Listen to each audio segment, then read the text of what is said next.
L'action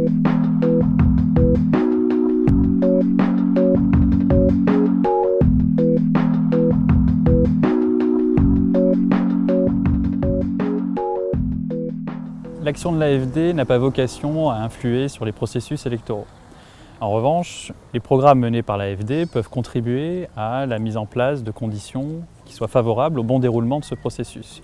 En ciblant par exemple des sujets conflictuels, les programmes de l'AFD peuvent permettre de faire en sorte que des sujets comme l'utilisation ou l'accès à une ressource naturelle, par exemple, ne soient instrumentalisés par les entrepreneurs de la violence qui n'ont pas intérêt à ce que ces processus se déroulent dans de bonnes conditions. L'exemple de la crise ivoirienne a montré que les violences étaient en particulier liées à l'accès au foncier, un sujet extrêmement conflictuel et instrumentalisé par les entrepreneurs de la violence dans ce pays.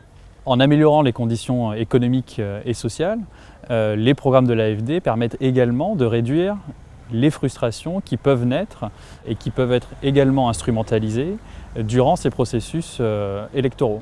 Créer des conditions favorables pour que la jeunesse ait accès à un travail, à un emploi et accès à des perspectives d'avenir, c'est faire en sorte que cette jeunesse ne bascule pas dans les rangs des entrepreneurs de la violence. Appuyer le développement économique, c'est également faire en sorte qu'émerge une classe moyenne qui, elle non plus, n'a pas intérêt à ce que ces processus électoraux deviennent source de violences importantes.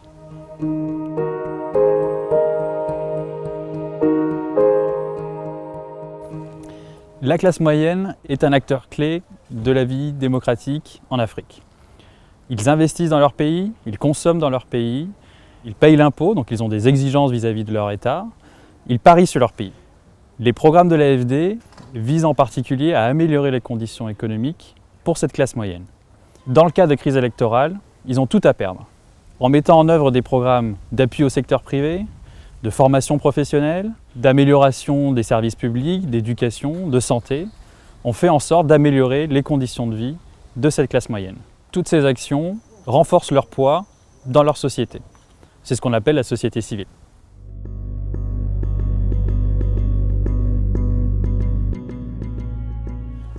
Dans les bateaux qui s'échouent en Méditerranée, il y a ceux qui fuient la misère et il y a ceux qui fuient la guerre. Le quotidien de l'AFD, c'est de soutenir des programmes visant à réduire la grande pauvreté. Donner l'accès à l'eau, permettre la scolarisation d'enfants, donner l'accès à un service de soins, créer des opportunités d'emploi, c'est redonner aux populations l'opportunité de s'épanouir dans leur région.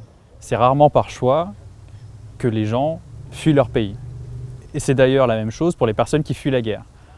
Au Liban, un quart de la population est composée de réfugiés syriens. C'est comme si en une année, la France accueillait près de 20 millions de réfugiés. L'AFD appuie les municipalités libanaises et jordaniennes pour améliorer leur capacité d'accueil dans les écoles, dans les centres de santé des réfugiés syriens. Ça évite qu'un maire dans ces municipalités ait à choisir entre scolariser un enfant libanais ou jordanien ou scolariser un enfant réfugié syrien. En réduisant les tensions entre population hôte et réfugiés, ça permet d'éviter l'extension du conflit syrien à toute la sous-région.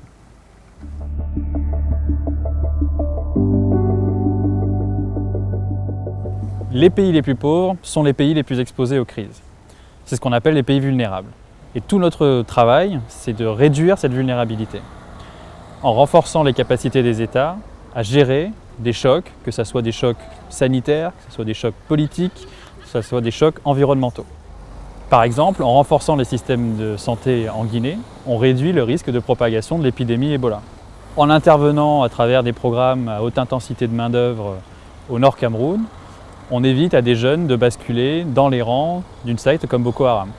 En finançant des projets de drainage des eaux pluviales, on réduit l'exposition d'une ville comme Brazzaville aux inondations. L'enjeu, c'est donc d'investir en amont, car on sait que les coûts d'une gestion de crise ou de la reconstruction des dégâts créés par une crise seront bien plus importants que le coût d'investissement sur la prévention de ces crises.